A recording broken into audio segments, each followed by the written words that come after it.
আসসালামু আলাইকুম সুপ্রিয় দর্শক, আজকে ঝটপট একটি নতুন রাঁধুনিদের জন্য রেসিপি নিয়ে চলে আসলাম। প্রথমে হলুদ লবণ মেখে মাছগুলো একটু ভেজে নিচ্ছি। এখানে প্রায় 4 থেকে 5 টেবিল চামচ তেল দিয়েছি। মাছটা ভাজার পরে ওই তেলটার মধ্যে পেঁয়াজ কুচি, কাঁচামরিচ কুচি আর রসুন কুচি একটু ভেজে নিয়েছি যাতে কাঁচা গন্ধটা চলে যায়। তারপর কিছু গুঁড়া মশলা দিয়ে দিচ্ছি। হলুদের গুঁড়া 1 চামচ, মরিচের গুঁড়া, ধনিয়ার গুঁড়া 1 চামচ করে দিয়েছি, পরিমাণ মতো লবণ দিয়েছি, একটু পরিমাণ পানি দিয়ে মশলাটাকে ভালোভাবে কষিয়ে নেব। মশলা কষানোর পরে দিয়ে দিচ্ছি পালং শাক। পালং শাকটা আগে থেকে ভালোভাবে মুচড়িয়ে ধুয়ে নিয়েছি। আপনারা চাইলে পালং শাকটা একটু ভাপ দিয়ে নিতে পারেন, তাছাড়া ভাপ না দিলেও চলবে, যেহেতু অনেকক্ষণ সময় পানিতে ভিজিয়ে তারপর পানিটাকে ভালোভাবে ফেলে নিয়েছি আর মুচড়িয়ে ধুয়ে নিয়েছি। এখন সবগুলো পালং শাক দিয়ে তারপর আমি 1 মিনিটের মতো ঢাকনা দিয়ে ঢেকে রাখবো।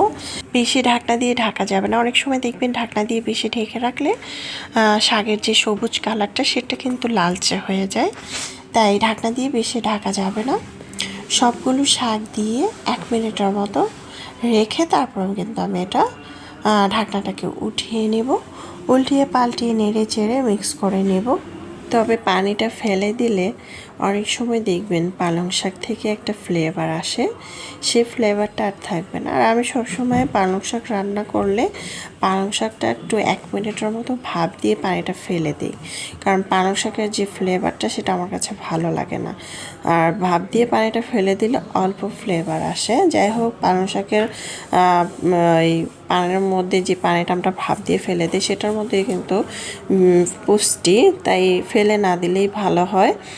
যাই হোক, এখন নেড়ে চেড়ে এটাকে রান্না করে নিলাম। আর যে ভাজা মাছগুলো দিয়েছিলাম সেটা একটু হালকা একটু ভেঙে দিয়েছিলাম।